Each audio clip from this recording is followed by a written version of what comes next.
প্রিয় দর্শক, আপনারা কি একটা বিষয় লক্ষ্য করেছেন? আমাদের বাংলাদেশের কিন্তু একটা বিরাট পরিবর্তন আসছে। না, কোনো নেগেটিভ নয়। এতদিন আমরা অনেকেই বলছিলাম যে দেশ ধ্বংস হয়ে যাচ্ছে, দেশকে রাজাকাররা দখল করে নিচ্ছে, জঙ্গিরা দখল করে নিচ্ছে। ভুল, সম্পূর্ণ ভুল। আমাদের সেই ক্ষমতাসীন বাহিনীরা, মানে ধরুন এই যে সমন্বয়কারী উপদেষ্টা বৃন্দ, তারা কিন্তু ভুল প্রমাণ করে দিয়েছেন। আপনারা দেখুন, লক্ষ্য করুন, ইদানিং আমাদের সমন্বয়কারীদের মধ্যে, উপদেষ্টাদের মধ্যে তো বটেই, মুক্তিযুদ্ধের পক্ষে কথা বলা হচ্ছে। এটা কি কম বড় কথা? আমরা এতদিন বিরোধিতা করেছিলাম, আমরা ভেবেছিলাম যে ওরা মুক্তিযুদ্ধের সমস্ত ইতিহাস মুছে ফেলবে, এই যে রিসেট বাটনে চাপ দিয়ে সব ডিলিট করে দেবে। না, এটা আমাদের ভুল ধারণা ছিল।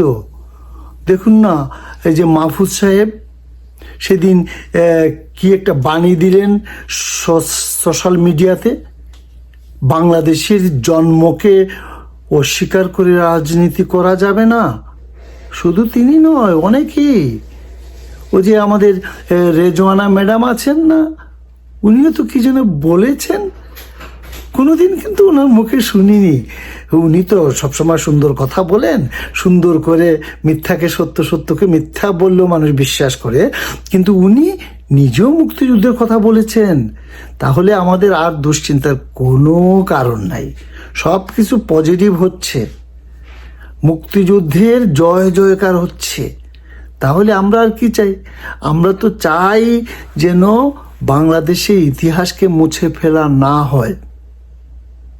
আর কোনোদিন এই ভুল আপনারা করবেন না। শুধু আমরা এই না জেনে এতদিন চিল্লাচিল্লি করেছি, জঙ্গিরা দেশ নিয়ে গেছে, রাজাকাররা দেশ দখল করে ফেলছে। ভুল।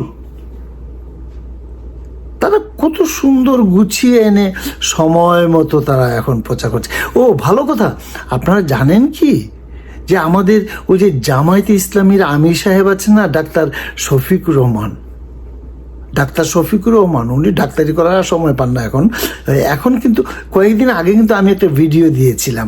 উনি কিন্তু বলেছিলেন যে এই পাকিস্তানে ওনাদের একটা গোপন সিদ্ধান্ত ছিল, ওই পাকিস্তানে না, একাত্তরে একটা গোপন সিদ্ধান্ত ছিল যে পাকিস্তান যেন এক থাকে। তার মানে এই যে বিরোধিতা করেছেন মুক্তিযুদ্ধের, এটা কিন্তু তিনি স্বীকার করে নিয়েছিলেন। কিন্তু ইদানিংকালে তিনি কি বলছেন শুনছেন? সেদিন তো তিনি বললেন যে এই মুক্তিযুদ্ধে যদি তাদের বিরোধিতার কোনো প্রমাণ পাওয়া যায় তাহলে তারা ক্ষমা প্রার্থনা করবেন। এই কি শুনছি?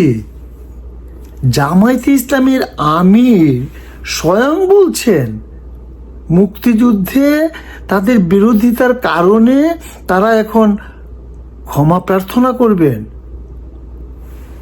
দেখুন, সব কিছু কিন্তু পজিটিভ হচ্ছে, সব কিছু ভালো হচ্ছে।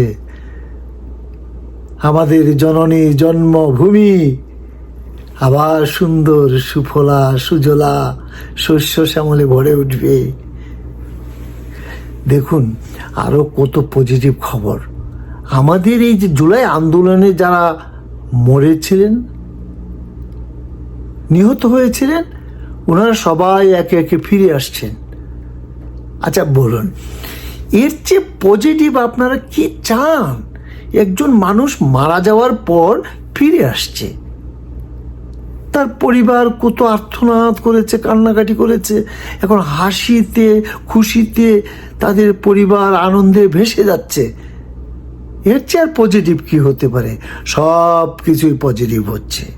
কাজেই আমাদের আর কোনোভাবেই কখনোই এ আন্দাজি না জেনে না শুনে কোনো প্রতিবাদ করা বা চিল্লাচিল্লি করা উচিত নয়।